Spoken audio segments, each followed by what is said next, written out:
Singhaswami Maharaj Ki. dan juga kita ucapkan welcome again to the devotees from China. Hare Krishna. It's called Gaura Bhakta Vrinda Ki. So we are so thankful, we are so happy to have all here. So now we will have a Srimad Bhagavad Gita class by His Holiness Bhakti Vinayaka Nrsimha Maharaj. And the class will be translated into the Indonesian language for those who are speaking in China. Yasuda Mataji will arrange for Zoom or something, or you want to have a translation and see? No, they have to talk. They just talk. So translation will only be in Indonesian. So the translation will only be in Indonesian language, and for those who are Chinese speaking, you can use the phone to translate. Hare Krishna. Hare Krishna. Jaya Radha Madhava Kunja Bihari Jaya Radha Madhava Kunja Bihari Jaya Kunja Bihari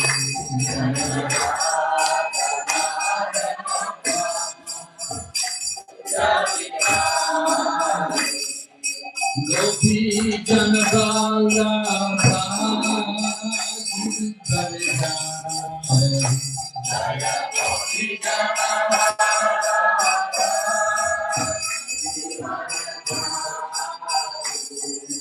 Gopi Janabala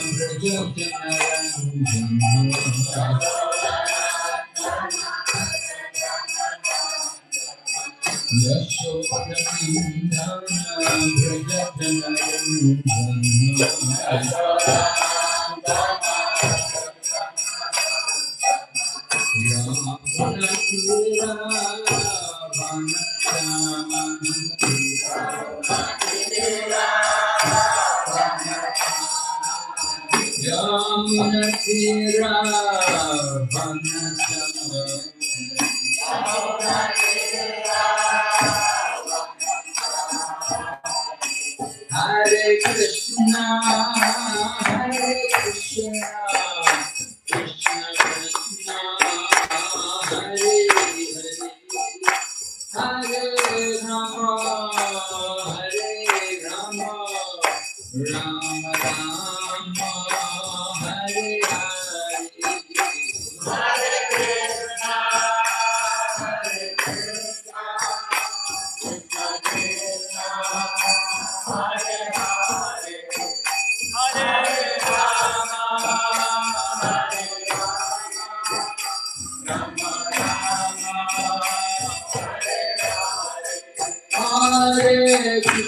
Hare Krishna, Krishna Krishna, Hare Hare, Hare Rama, Hare Rama, Rama Rama, Hare Hare, Hare Krishna, Hare Krishna, Krishna Krishna, Hare Hare, Hare Rama, Hare Rama, Rama Rama, Hare Hare, Hari Bol,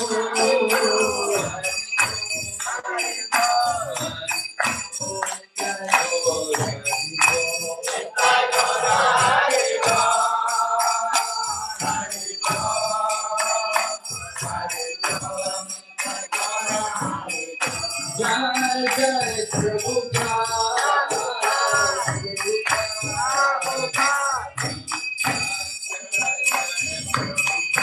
Jai Jai Prabhupada.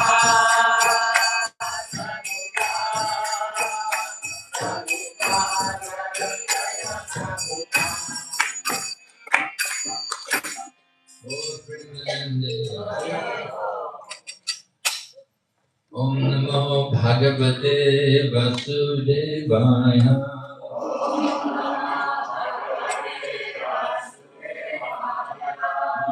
Namo Bhagavate Vasudevaya. Om Namo Bhagavate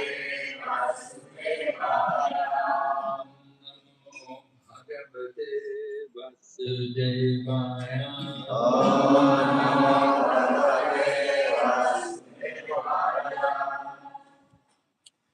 I'd like to read a verse from Bhagavad Gita, chapter 18, text number 5. Kita akan membacakan Srimad Bhagavad Gita bab 18 sloka nomor 5. Bab 18 sloka nomor 5.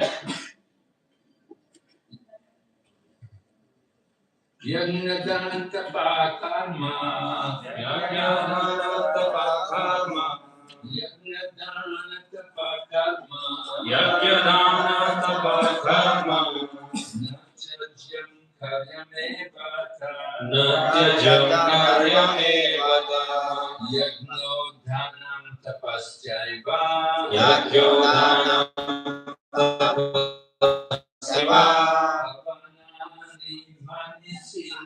Bhavanani Manishyam, Yajnadana tapa karma, Yajnadana tapa karma, Natyajam karyamevata, Natyajam karyamevata, Yajno dhanam tapasyaiva, Yajno dhanam tapasyaiva, Bhavanani manishinam, Bhavanani Manishyam, Yajnadana tapa karma, Yajnadana tapa karma, Natyajam karyamevata, Natyajam karyamevata, Yajno dhanam tapasyaiva, Yajno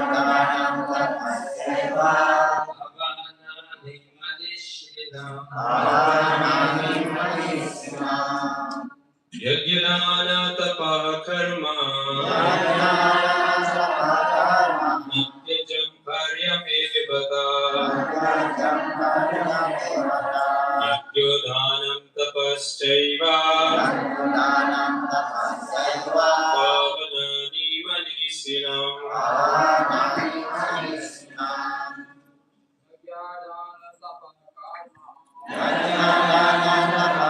karma, Natyajam karyamevata, Yajnodhanam tapasyaiva, Bhavanani Manishyam, yagna Yagna, of sacrifice, korban suci, dana charity, kedermawanan, tapa and penance, dan pertapaan, karma activity, kegiatan. na Nah, never, tidak pernah. jajam Jajan to be given up, harus ditinggalkan. karyam must be done, Harus dilakukan. eva certainly, Pasti. tat that, Itu. yagna sacrifice, Korban suci. danam charity, Kedermawanan. tapa penance, Pertapaan. cha Ca. also, Juga. eva certainly, Pasti. pavanani purifying, Menyucikan. manishinam Manishinam. even for the great soul. Bagi roh-roh yang mulia sekalipun. Translation: acts of sacrifice, charity, and penance are not to be given up. They must be performed. Indeed, sacrifice, charity, and penance purify even the great souls. Perbuatan korban suci, kedermawanan, dan pertapaan tidak boleh ditinggalkan. Kegiatan itu harus dilakukan. Roh-roh yang mulia sekalipun disucikan oleh korban suci, kedermawanan, dan pertapaan. Purport by His Divine Grace, A.C. Bhaktivedanta Swami Srila Prabhupada. The yogis should perform acts for the advancement of human society. There are many purificatory processes for advancing a human being to spiritual life. The marriage ceremony, for example, is considered to be one of these sacrifices. It is called Vivaha Yagna. Should a sannyasi who is in the renounced order of life and who has given up his family relations encourage the marriage ceremony? The Lord says here that any sacrifice which is meant for human welfare should never be given up. Vivaha Yagna, the marriage ceremony, is meant to regulate the human mind so that it may become peaceful for spiritual advancement. For most men, this Vivaha Yagna should be encouraged, even by persons in the renounced order of life. Sannyasis should never associate with women, but that does not mean that one who is in the lower stages of life, a young man, should not accept a wife in the marriage ceremony. All prescribed sacrifices are meant for achieving the Supreme Lord. Therefore, in the lower stages, they should not be given up.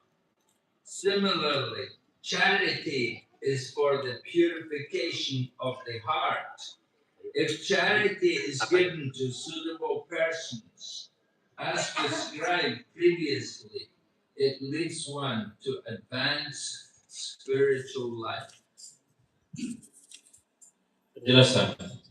Para yogi hendaknya melakukan perbuatan demi kemajuan masyarakat manusia. Ada banyak proses penyucian supaya manusia maju sampai kehidupan rohani. Misalnya, upacara pernikahan dianggap salah satu di antara korban-korban suci tersebut. Pernikahan disebut Vivaha Yagya.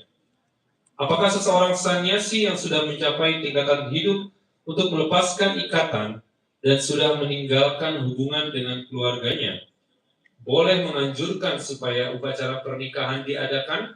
Di sini Tuhan Yang Maha Esa menyatakan bahwa korban suci manapun yang dimaksudkan untuk kesejahteraan manusia sebaiknya tidak pernah ditinggalkan. Vivahayagya, upacara pernikahan, dimaksudkan untuk mengatur pikiran manusia supaya pikiran dapat menjadi damai demi kemajuan rohani. Orang pada tingkatan hidup pelepasan ikatan sekalipun hendaknya menganjurkan vivahayagya tersebut untuk kebanyakan orang. Sannyasi hendaknya tidak pernah bergaul dengan wanita, tetapi itu tidak berarti bahwa orang yang berada pada tingkatan hidup yang lebih rendah, yakni seorang pemula, tidak boleh menerima seorang istri dalam upacara pernikahan. Segala korban suci dimaksudkan untuk mencapai kepada Tuhan yang Maha Esa. Karena itu, pada tingkat-tingkat yang lebih rendah, korban suci hendaknya tidak pernah ditinggalkan. Begitu pula kedermawanan dimaksudkan untuk menyucikan hati. Kalau sumbangan diberikan kepada orang yang tepat, sebagaimana diuraikan sebelumnya, maka kedermawanan membawa seseorang sampai tingkat maju dalam kehidupan rohani. Om Jnana-timirandasya Jnananjana Shalakaya Chaksurmilitam Yena Tasmai Shri Gurave Namah.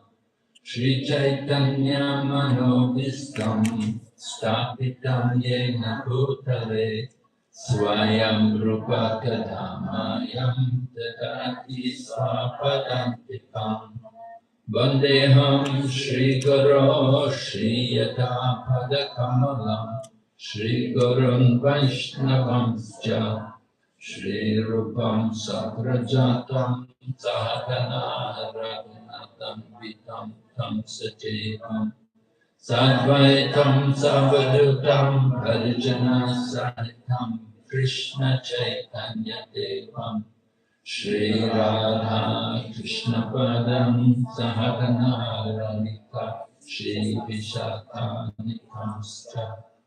Hey Krishna Karuna Sindhu Dinabandhu Jagapate Gopesha Gopika Kanta Radha Kanta Namastate Tapta Kanchana Gauranye Radhe Vrindavaneshwari Vrishabhanusute Devi Pranamami Hari Vanchakalpatarupyasya Kripa Sindhu Kaitacha Patitanam Pavanebhyo Vaishnavibhyo Namam Vishnu Padaya Krishna Pristaya Bhutale Srimati Bhaktivedanta Swamini Namine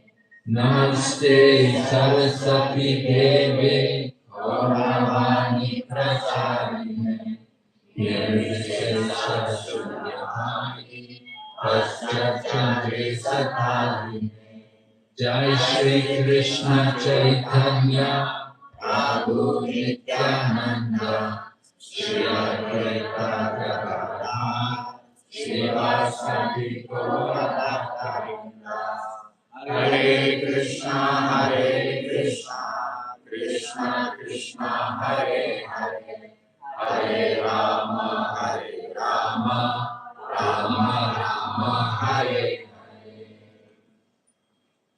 So in the Bhagavad Gita, Lord Krishna has given a lot of instructions about renunciation.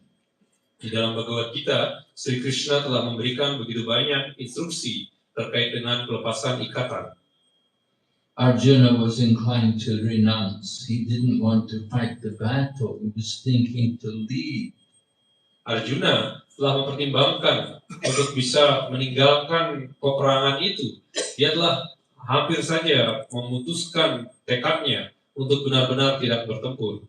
But Lord Krishna pointed out to Arjuna that if he left the battle out of the mood of renunciation, people will not appreciate him as being renounced. Rather, they will say he has left the battlefield because he was a coward.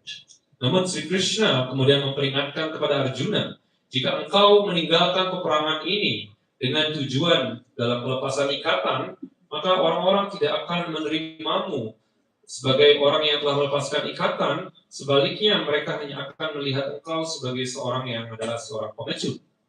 So, in the course of Bhagavad Gita, Lord Krishna explains clearly to us that real renunciation is to be detached from the results of work.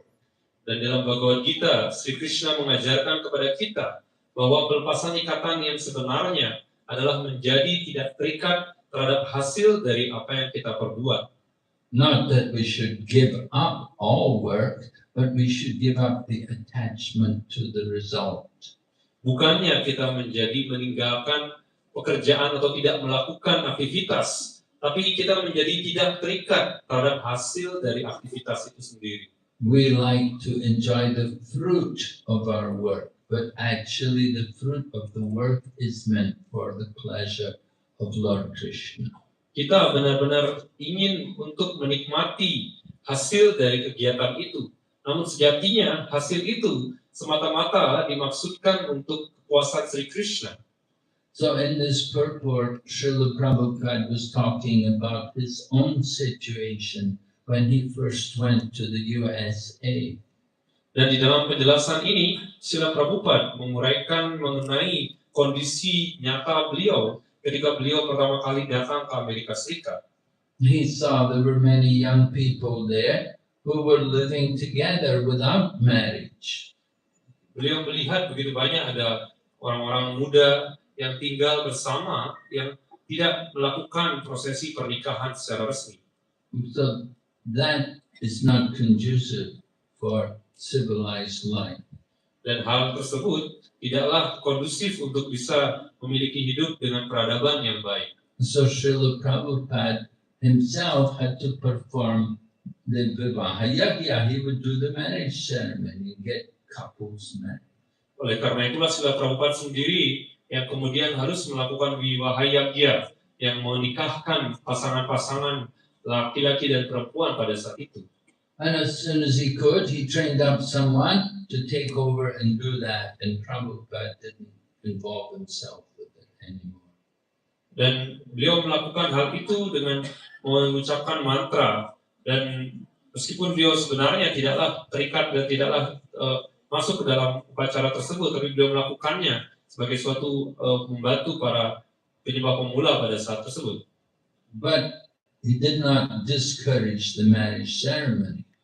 Namun Srila Prabhupada tidaklah bermaksud untuk menghalangi ataupun tidak mendorong adanya pernikahan itu. And Prabhupada described in the purport, for young people on the lower level who are not very advanced spiritually, it's recommended for them. Dan Srila Prabhupada pun memberikan ulasan dalam penjelasan beliau bagaimana untuk anak-anak yang muda ketika mereka belum benar-benar tersucikan sepenuhnya, maka pernikahan ini ditujukan kepada mereka, dimaksudkan untuk mereka. So it's a sacrifice. You do it's a yajna, vivaha yajna, it's a sacrifice. And Lord Krishna is describing here, acts of sacrifice, charity, and penance should never be given up. Dan pernikahan itu dilakukan sebagai suatu korban suci atau yagya. Dan Sri Krishna juga mengajarkan di sini bahwa yagya, kemudian pertapaan dan kedermawanan hendaknya tidak ditinggalkan. By performing these yajnas, purified people become purified. Dan dengan melakukan yagya ini, maka orang-orang kemudian akan menjadi disucikan. And Prabhupada talks also about charity. That charity is also purification of the heart. Dan Srila Prabhupada juga menguraikan mengenai kedermawanan, di mana kedermawanan ini mampu menghasilkan suatu penyucian di dalam hati seseorang yang melakukannya. Charity, of course, is done in the proper place and to the worthy person. Jadi kedermawanan atau sumbangan yang dilakukan pada waktu, pada orang yang tepat dan pada posisi yang tepat. In the times of Srila Bhaktisiddhanta Saraswati Prabhupada, on one occasion, Bhaktisiddhanta Saraswati was leading a group of devotees on parikrama, and they had come to the the birthplace of Lord Chaitanya, and there were many people begging there.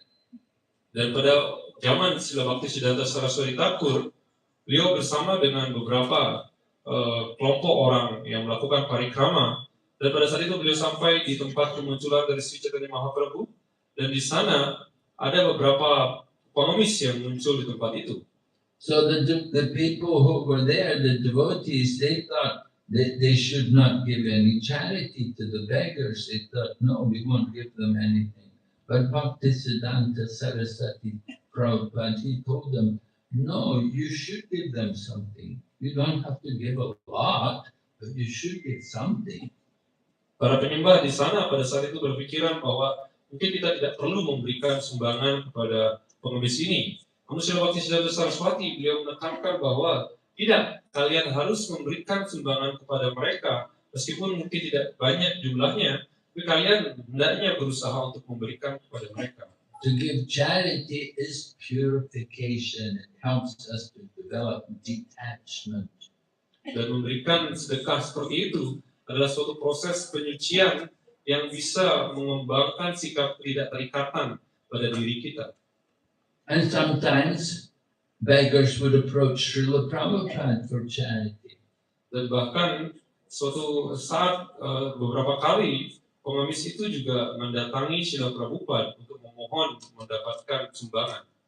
And when Prabhupada would give them 1 or 2 rupees, the beggars would look, oh, it's not very much, you're only giving a few coins.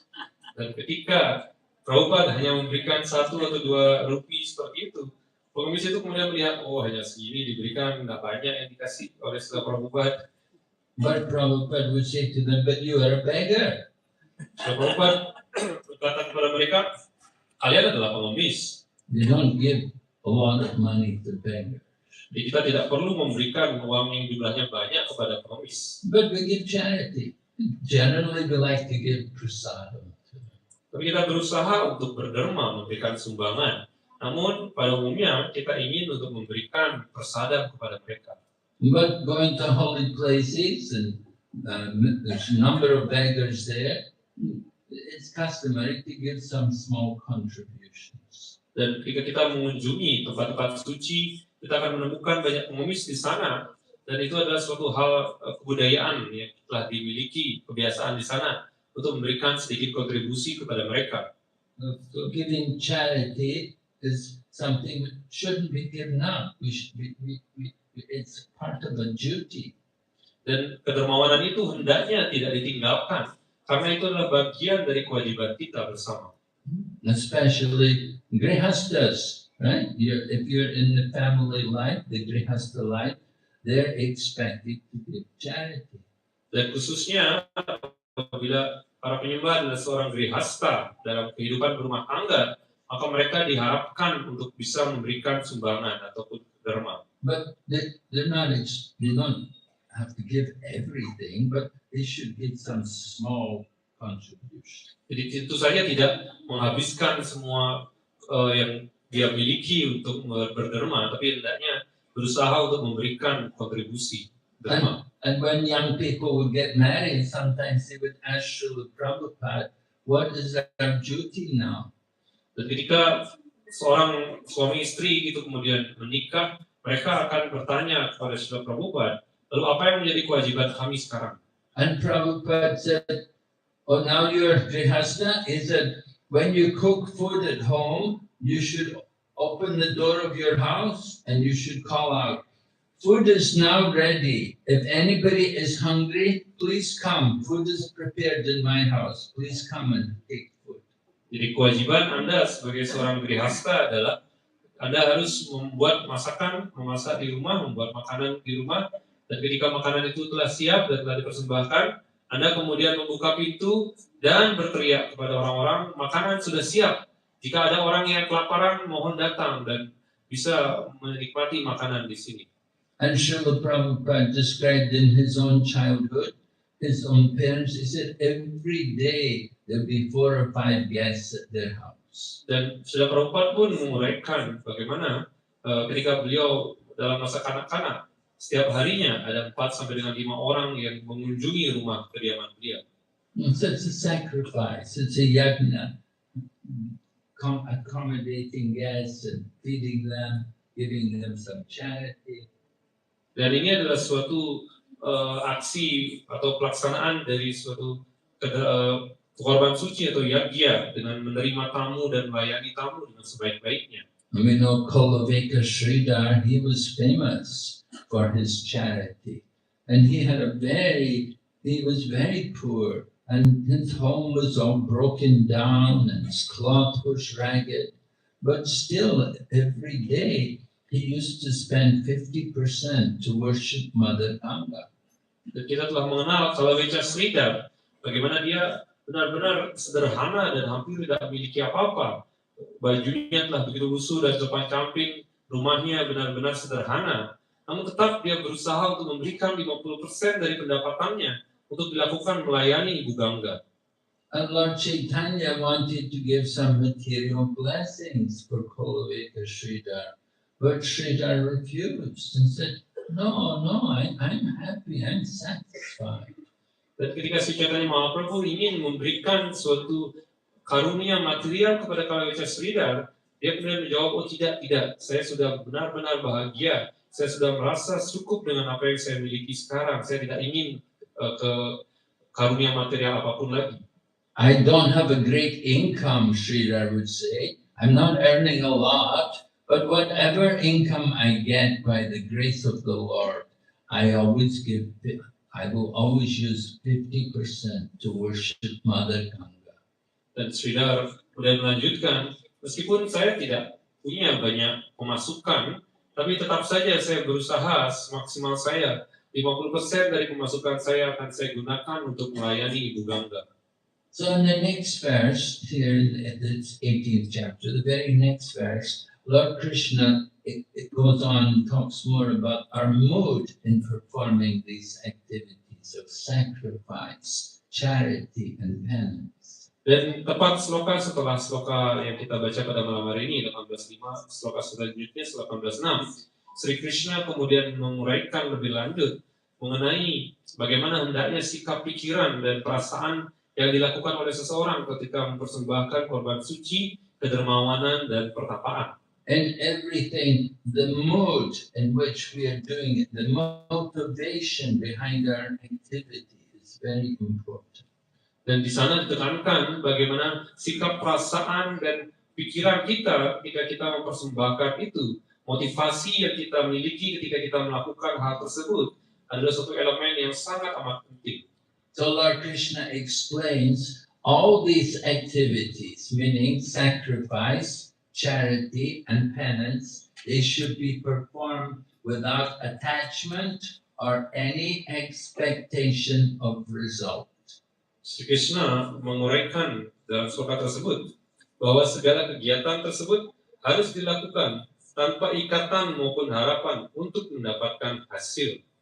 They should be performed as a matter of duty. Segala kegiatan itu hendaknya dilakukan sebagai wujud dari kewajiban. And Lord Krishna adds, this is my final opinion. Dan Sri Krishna kemudian menegaskan, itulah pendapatku yang paling akhir. So Lord Krishna is making very clear what should be our mood, how we should behave in these activities.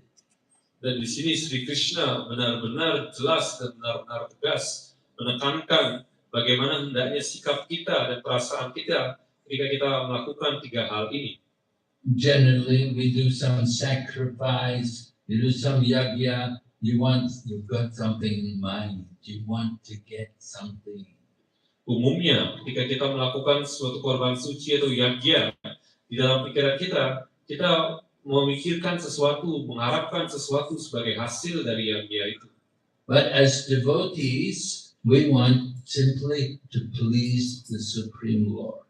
Akan tetapi, sebagai seorang penyembah, kita hanya ingin untuk bisa memuaskan Krishna. Our business is to give pleasure to Krishna, not that we need something ourselves. Urusan kita semata-mata adalah untuk bisa memuaskan Sri Krishna, bukan untuk memberikan sesuatu pada diri kita. If we can satisfy Lord Krishna, then our life is successful. Jika kita dengan segala hal tersebut bisa membantu kita memuaskan Sri Krishna, maka dengan demikian kehidupan kita akan mencapai keberhasilan. But if we're simply thinking about our own material situation, we want some result for our own self, that will be temporary.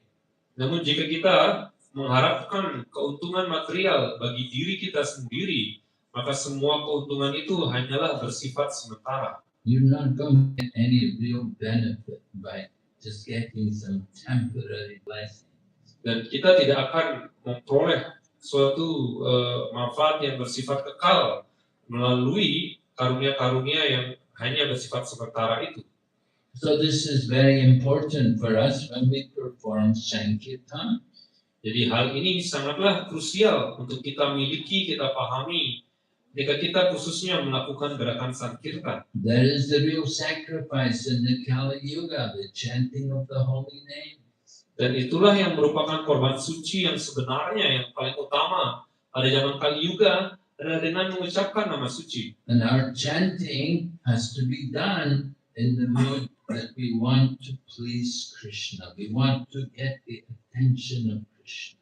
Dan pengucapan nama suci kita hendaknya dilakukan dengan sikap bahwa kita hanya ingin untuk memuaskan Sri Krishna, untuk dapat memperoleh perhatian dari Sri Krishna. Srila Prabhupada would describe that our chanting should be like the child separated from the mother. Srila Prabhupada menguraikan bagaimana pengucapan nama suci kita hendaknya dilakukan dengan sikap bahwa seperti halnya seorang anak kecil yang menangis memanggil ibunya. Only the mother can stop the child from crying. Dan ketika anak kecil itu menangis, hanya ibunya itulah yang bisa menghentikan tangisan dari anak kecil tersebut. In the same way, only the smile of the Lord can satisfy the devotee. Dan begitu pula, hanya senyuman dari Tuhan sendiri yang bisa memberikan kepuasan kepada para penyembahnya. Devotee's business is devotional service, to give service, and the person we are serving is the Supreme Lord, the Master of everyone. Dan satu-satunya keinginan dari seorang penyembah adalah untuk melayani beliau, dan kepuasan beliau adalah satu-satunya harapan bagi seorang penyembah tersebut. So we perform penances just like we do penances. We do sometimes fasting on the holy days like Ekadasi and Janmashtami. Dan dalam tataran pertapaan kita telah melakukan suatu pertapaan dengan berpuasa pada hari-hari suci seperti Ekadasi dan Janmashtami. We just had Nrsimha Chaturdasi a few days back. Probably many of you also observed fasting that day. Dan kita juga telah melalui perayaan Nrsimha Chaturdasi beberapa hari yang lalu. Dan mungkin sebagian besar dari para penyembah juga telah berpuasa pada hari itu. It's a penance, and it's done for the pleasure of the Supreme Lord. Dan itu adalah suatu bentuk dari pertapaan. Dan itu dimaksudkan semata-mata untuk kepuasan Tuhan sendiri. Giving charity is also something which is for the pleasure of the Lord. Dan begitu pula pemberian suatu derma, sumbangan, juga dimaksudkan semata-mata untuk memuaskan Sri Krishna. Because whatever we have, it's given to us by the grace of the Lord, and it's meant to be used in His service. Karena apapun yang kita miliki adalah pemberian Tuhan secara langsung, dan oleh karena itulah itu hendaknya dilakukan atau dipersembahkan kembali kepada Tuhan. In the Nectar of Instruction, Srila Prabhupada writes, devotees should give 50% of their income for the service of the Lord. Di buku Ajaran Abadi pada Samrita, Nectar of Instruction, Srila Prabhupada menuliskan bahwa hendaknya seorang penyembah memberikan atau menyumbangkan 50% dari pendapatannya untuk pelaksanaan pengajaran kesadaran Krishna ini. Of course, devotees are not expected to undergo starvation or be evicted from their homes because they didn't pay the rent. Tentu saja, para penyembah tidak dimaksudkan atau tidak benar-benar diharapkan nantinya dengan melakukan itu, kemudian mereka kelaparan atau kemudian menjadi tunawisma, kehilangan rumah dan kehilangan semua kekayaannya. But if you're bringing up your family in Krishna consciousness, then that is also proper use of your wealth. Tapi ketika kita berusaha melakukan kegiatan berkeluarga itu dengan maksud nantinya menjadikan keluarga kita menjadi penyembah Krishna, maka itu adalah suatu jenis kedermawanan yang juga bisa untuk dilakukan, yang tepat untuk dilakukan. People often spend a lot of money on material education. Umumnya orang-orang mengeluarkan banyak uang untuk bisa memberikan pendidikan material kepada keluarganya, kepada anak-anaknya. I know in Malaysia, people there often they will get a loan from the bank. They could buy a house with the money, but they use it to send their child overseas for their education. Mara setelah mendengar di Malaysia bagaimana orang-orang meminjam uang dari bank untuk dimaksudkan awalnya untuk membeli rumah, properti dan lain sebagainya, tapi uang itu justru dipakai untuk memberikan dana, mendanai anaknya sekolah di luar negeri. So when Srila Prabhupada was a child, there was talk also about sending him to England for education. But his father said, no, I don't want my son to become a sahab, to become a big, like a white man. Jadi pada saat itu ketika Srila Prabhupada ingin dikirim ke England, ke Inggris, kemudian ayahnya kemudian menegaskan bahwa tidak, saya tidak ingin Srila Prabhupada pergi ke Inggris karena saya tidak ingin beliau Srila Prabhupada hanya menjadi seorang hanya orang berkulit seperti halnya hidup seperti orang kulit putih biasa. Prabhupada's father had Abai learn to play madanga, and he sent him to a school where he could learn Sanskrit also. Dan sebaliknya, ayah Srila Prabhupada kemudian mengajarkan kepada beliau, mengarahkan kepada beliau untuk belajar mridanga, dan begitu pula beliau diarahkan untuk belajar bahasa Sanskrit. And his father also was an example for the child. Every day his father would worship the deity. He had deities of Radha and Krishna. And Abai, as a child, would see his father worshipping the deities every day. Dan ayah Srila Prabhupada memberikan contoh dengan begitu sempurnanya dengan mengajarkan dan mengajak keluarganya untuk memuja arca, dan bahkan setiap hari tanpa henti ayah Srila Prabhupada akan memuja arca itu, dan Abai pada saat itu melihat bagaimana ayahnya memuja dengan penuh kekhusyukan. So in this way, Prabhupada got a good education because his father was a pure devotee. Dan demikianlah Srila Prabhupada mendapatkan pendidikan yang begitu baik karena ayahnya adalah seorang penyembah yang begitu ideal. So Srila Prabhupada wanted also Krishna conscious devotees. They should grow up in a very nice Krishna conscious atmosphere, and they should practice these things like sacrifice, charity, and penance. Dan demikianlah Srila Prabhupada ingin agar para penyembah dididik dalam kesadaran Krishna ini dan juga melakukan dengan tekun tiga hal ini, yakni korban suci, pertapaan, dan kedermawanan. One of the penances which we also do is going out on Sankirtan, chanting the holy name.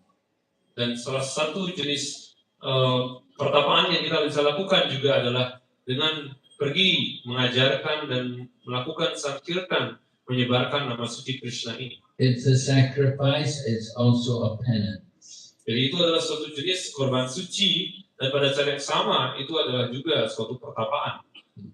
Because not everyone can appreciate the importance of the chanting of the holy names. Karena tidak semua orang memberikan apresiasi akan pelaksanaan pengucapan nama suci tersebut. But devotees, as devotees, we have to learn to tolerate, and it's a great training for us to go out and to be sometimes abused and disrespected by people. Dan ini adalah saat dimana kita hendaknya mengembangkan rasa toleransi, karena kadangkala dalam pelaksanaan sankirtan atau pengajaran itu orang-orang mungkin akan melakukan penghinaan kepada kita ataupun bahkan akan melakukan kekerasan kepada kita, dan kita hendaknya mentolerir dan bertahan dengan segala kondisi yang begitu berat itu. When I first became a devotee in London, we used to go on Sankirtan to this one market on Saturdays. But when we would go in the market chanting, sometimes they would throw vegetables at us.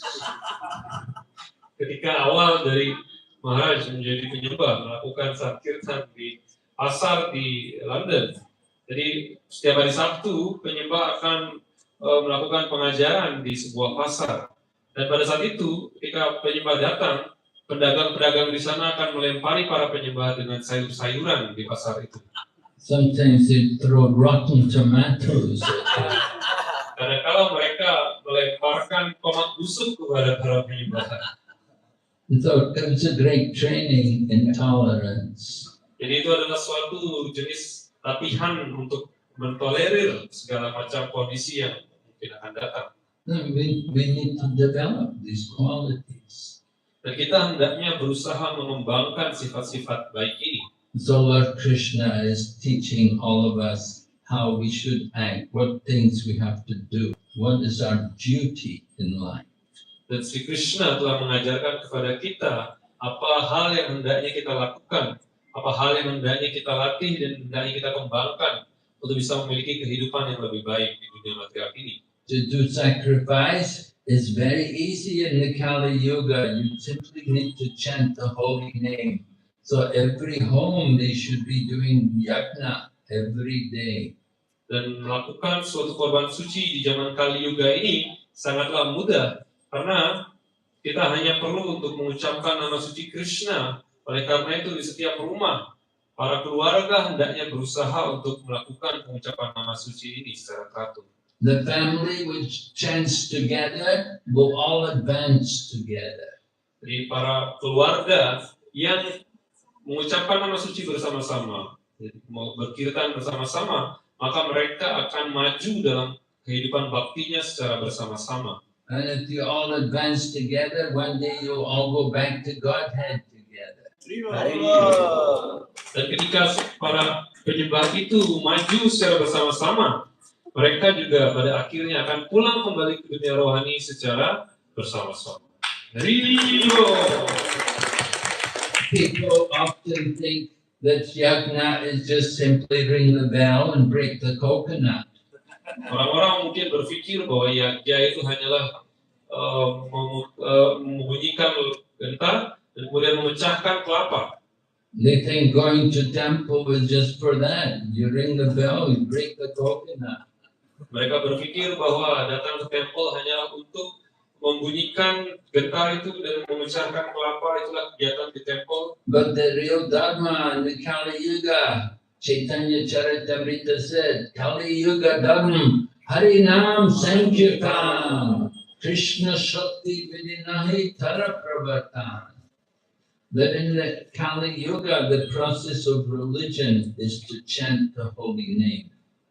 Dan Sri Chaitanya Mahaprabhu menguraikan dalam Chaitanya Charitamrita bahwa pada zaman Kali Yuga ini satu-satunya dharma dan menjadi kewajiban utama dari para penyembah adalah mengucapkan nama suci Sri Krishna. And in order to propagate the chanting of the holy name, you have to be empowered with that Krishna Shakti. Dan untuk dapat menyebarkan dan membagikan nama suci Krishna ini, kita harus telah mendapatkan suatu karunia berupa Krishna Shakti. So we get that Krishna Shakti, we connect to Srila Prabhupada. Srila Prabhupada is an empowered representative of Lord Krishna. And if we take shelter of Prabhupada's teachings, certainly we will also be connected to Lord Krishna. Dan ketika kita ingin mendapatkan karunia atau Krishna Shakti ini, maka kita hendaknya berusaha untuk terhubung dengan Srila Prabhupada. Dan ketika kita berhasil terhubung dengan Srila Prabhupada, maka otomatis kita juga akan terhubung dengan Sri Krishna secara langsung. Did Srila Prabhupada come to Bali? Apakah Srila Prabhupada datang ke Bali? Just to Jakarta, yeah. So, he didn't come to Bali, but he came to Jakarta. He thought of Indonesia.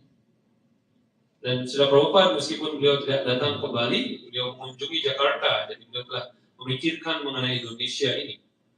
And certainly we know Bali is famous for the Hindu. The Hindu religion is here, and not so much there in other parts of Indonesia. Dan Bali begitu termasyhur sebagai pulau Hindu di Indonesia, yang mana mungkin di bagian Indonesia lain tidak ada pulau lain seperti hanya Pulau Bali dengan mayoritas Hindu.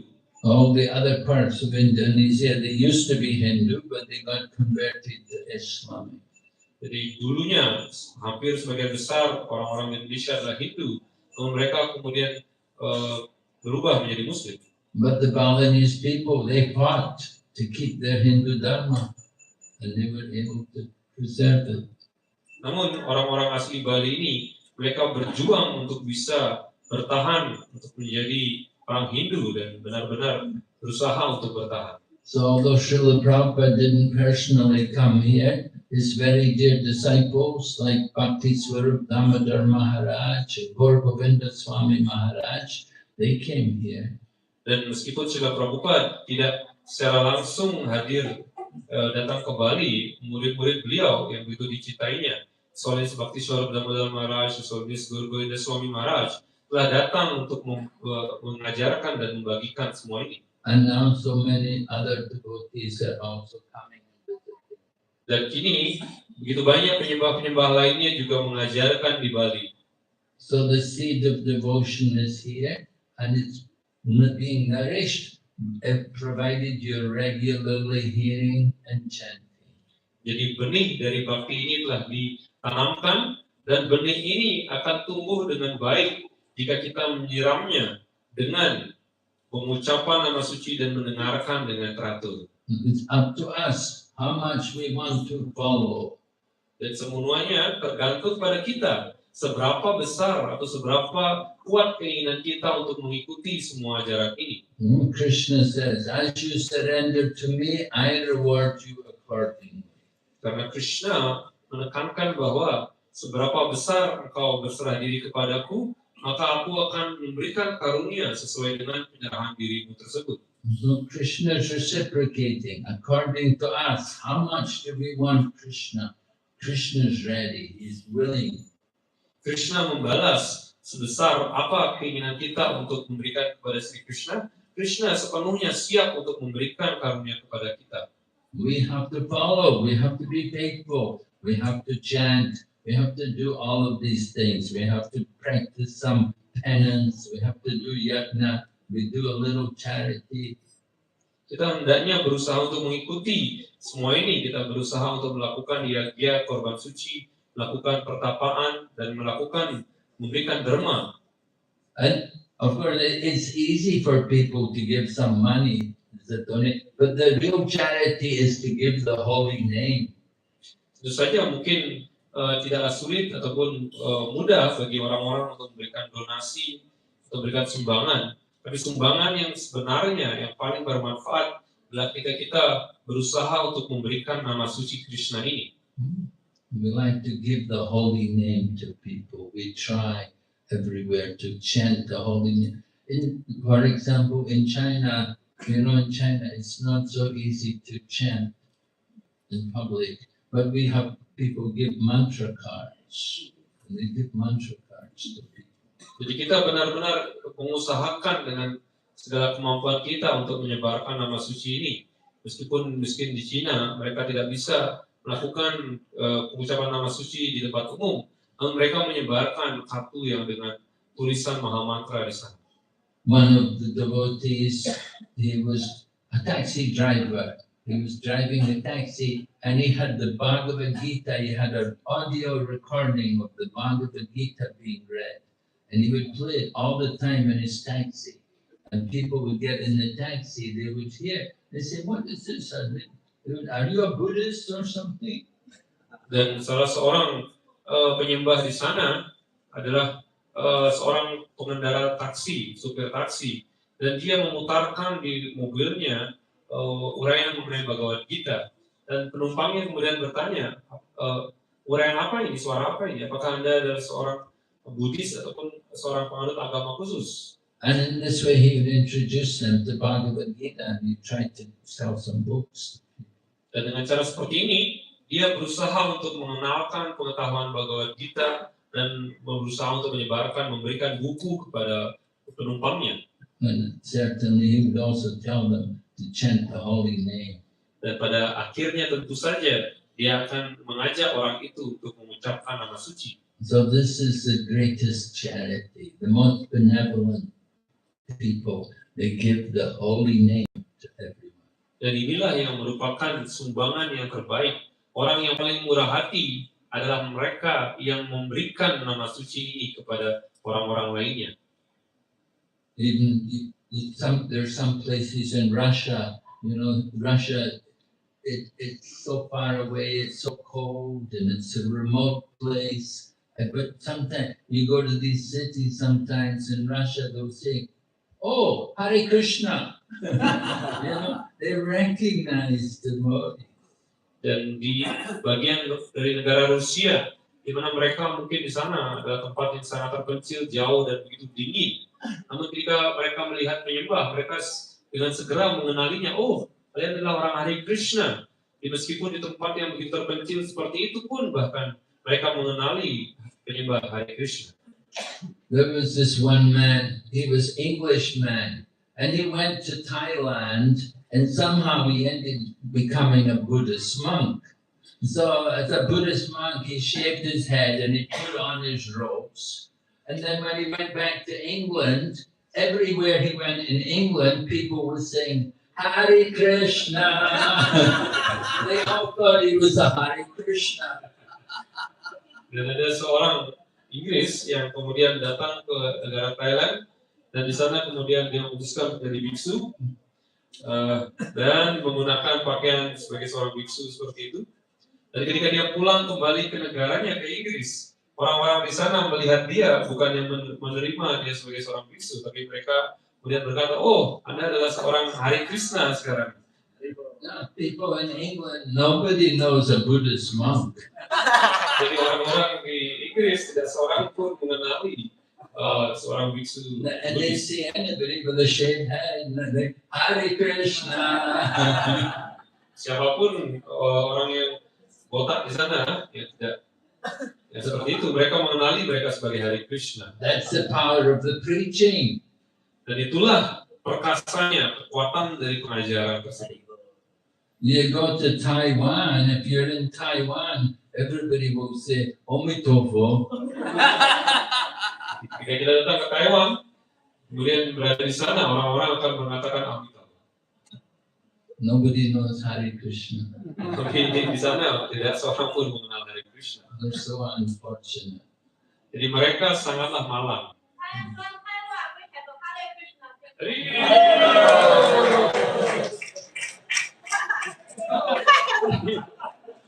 She's from Thailand, and she said that we have a Krishna family. Yeah, I know we have that. I opened the temple. Ya, Maharaj tahu ada tempel di sana dan beliau juga yang membuka tempel di sana.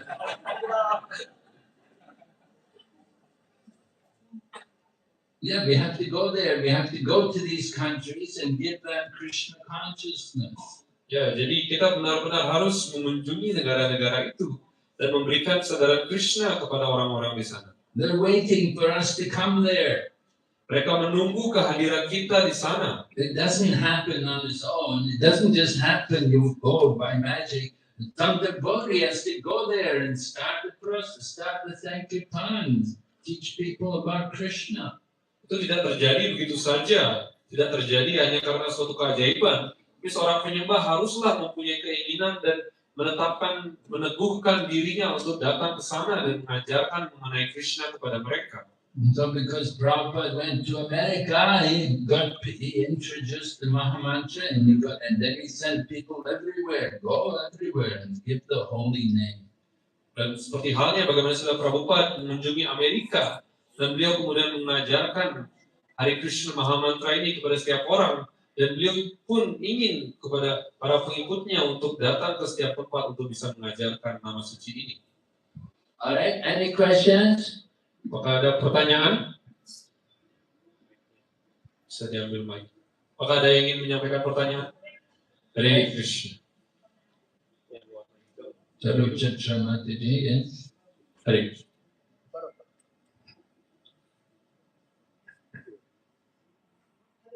Hare Krishna，谢谢咕噜，谢 Hare 谢 Krishna.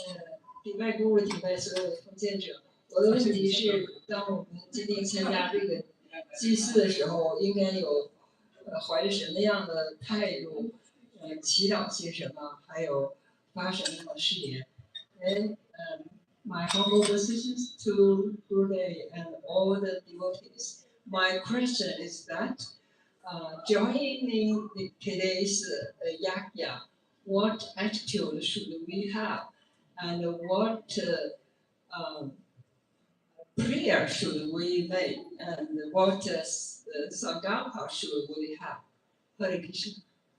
Hare Krishna. Jadi dengan mengikut pertanyaan Matajinya adalah dengan mengikuti yajna yang dilakukan pada hari ini, sikap seperti apakah yang hendaknya kita miliki, kemudian doa seperti apa yang hendaknya kita panjatkan, dan sankalpa atau sumpah seperti apa yang hendaknya kita lakukan. Sankalpa should be that we will always remember Krishna. Jadi sankalpa yang hendaknya kita berikan, supaya kita utarakan adalah kita ingin untuk bisa senantiasa ingat kepada Sri Krishna. And our prayer is the Mahamantra. Dan doa kita adalah doa Mahamantra. Because the Mahamantra is a prayer to the Lord, requesting, please engage me in your service. Karena Mahamantra adalah doa kepada Tuhan, kepada Sri Krishna, untuk bisa diberikan karunia, untuk disibukkan dalam pelayanan bakti